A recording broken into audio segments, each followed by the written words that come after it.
Howdy, howdy, this is Mr. Potter.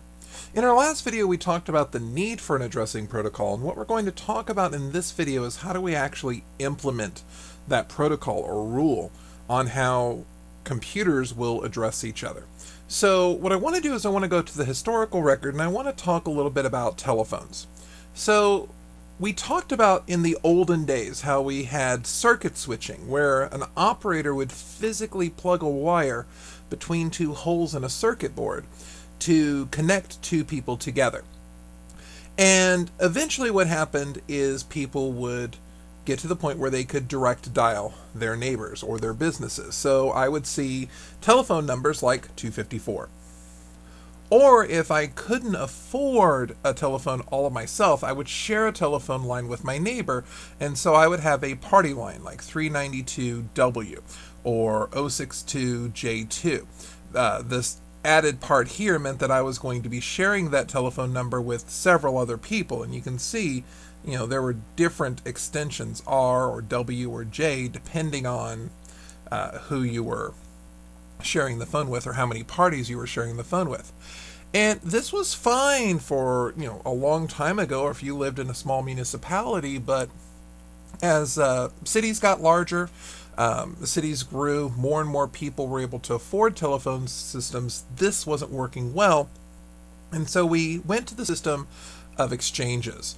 If you've ever heard the song Pennsylvania 65000, the idea is that the telephone number is in the Pennsylvania exchange, which means the first two digits of the telephone number correlate with that exchange. And then the actual telephone number is 6-5000, but there could be another 6-5000 in the Capital Exchange, or the General Exchange, or the Walnut Exchange, or the Pershing Exchange, or Livingston, or Ivy Ridge, or any of these exchanges may have this telephone number, but if I want to talk with one particular person, I'm going to actually need to request that exchange. And a city may only have one exchange, a city may have 10 exchanges. The number of exchanges in the city will increase as the population of the city increases. But eventually, this idea of asking to speak with someone at a particular exchange was even kind of tedious.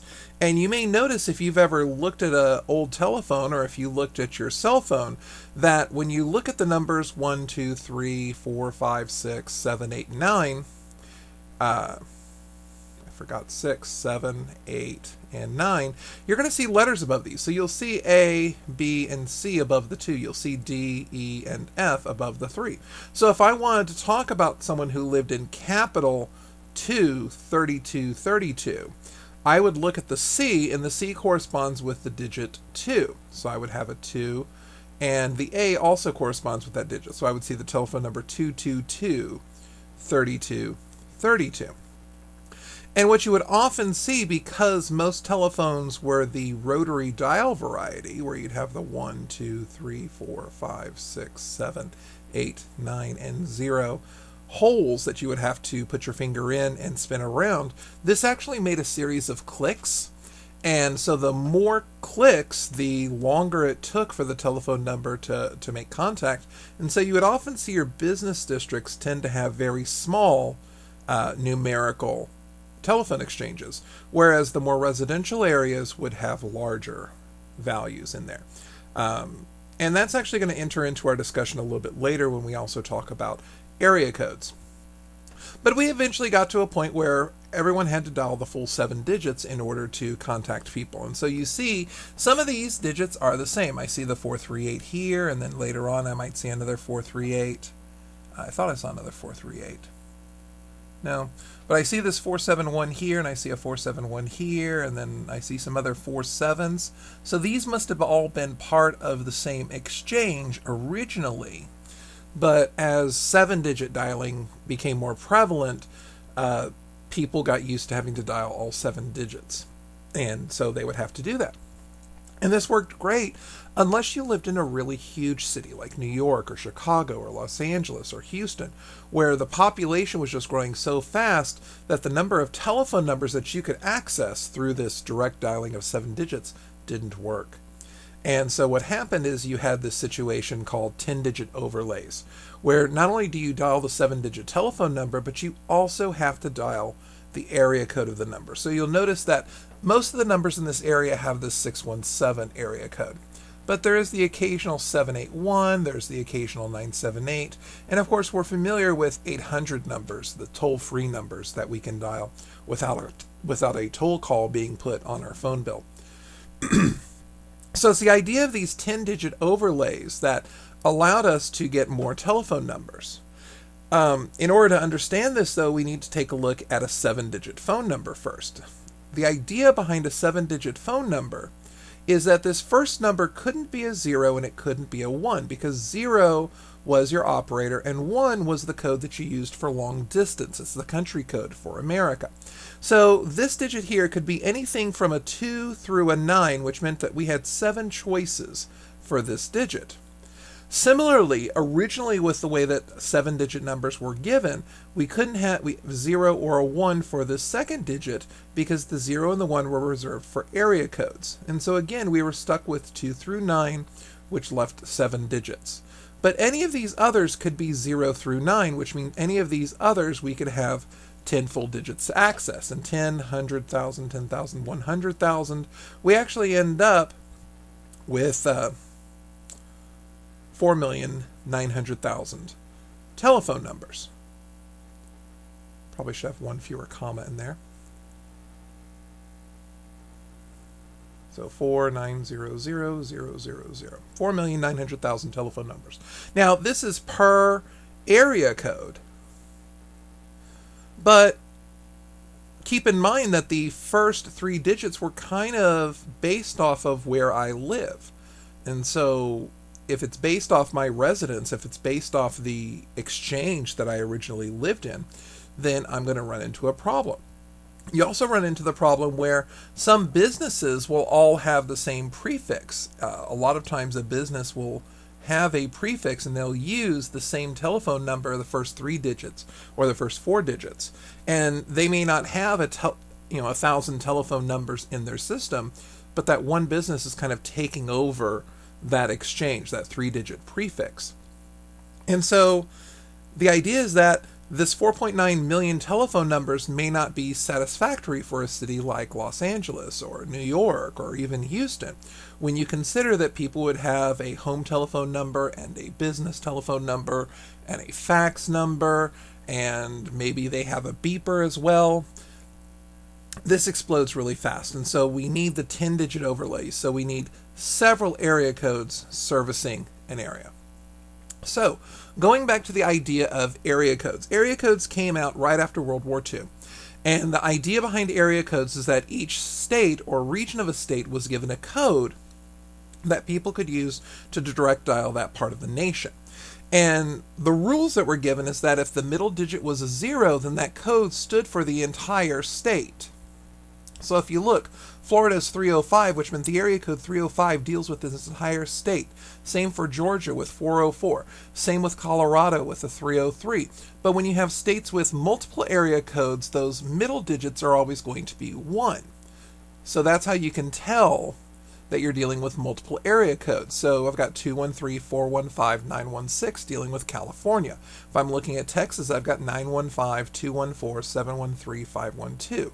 If I'm looking at Illinois, I've got 312, 815, 217, 618. Those states with multiple area codes end up having digits of 1 as the middle digit, whereas if an area code services an entire state, then that's going to be a 0. And these area codes were also chosen with 2 ideas in mind. One is the idea of the fewer clicks to the more populated cities. So keep in mind that if a state has a lot of area codes, then its middle digit is going to be 1. Well, the fewest clicks that I could have would be 2 and a 1 and a 2, and that's the area code for New York City. If I take the next number of clicks, which would be either a 213 or a 312, well, now we're looking at Los Angeles, or now we're looking at 312, that is Chicago.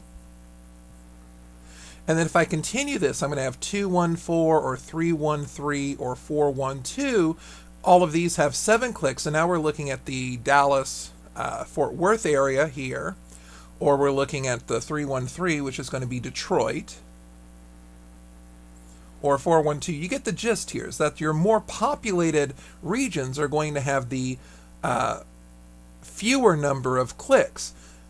This 0 is really a 10, and so when I look at states that are not very populated, like Wyoming, 307, that's going to be a total of 20 clicks. 406, that's also a total of 20 clicks. 208, there's only, another 20 clicks, as opposed to 305, which is only 18 clicks, or 404, which is 18 clicks. So the more populated a state is, the more convenient its area code is, and vice versa. This doesn't work. There just aren't enough area codes to service a nation. Much less, keep in mind that this is called the North American numbering plan. So this is not only dealing with the United States, but also Canada, and also dealing with the Caribbean islands. Keep in mind, Alaska and Hawaii weren't states at this time, but they needed area codes. Newfoundland and Labrador weren't part of Canada yet. They need area codes. You have all the Northwest Territories, which don't have area codes yet. And also keep in mind that states that may have been very rural eventually became very populated.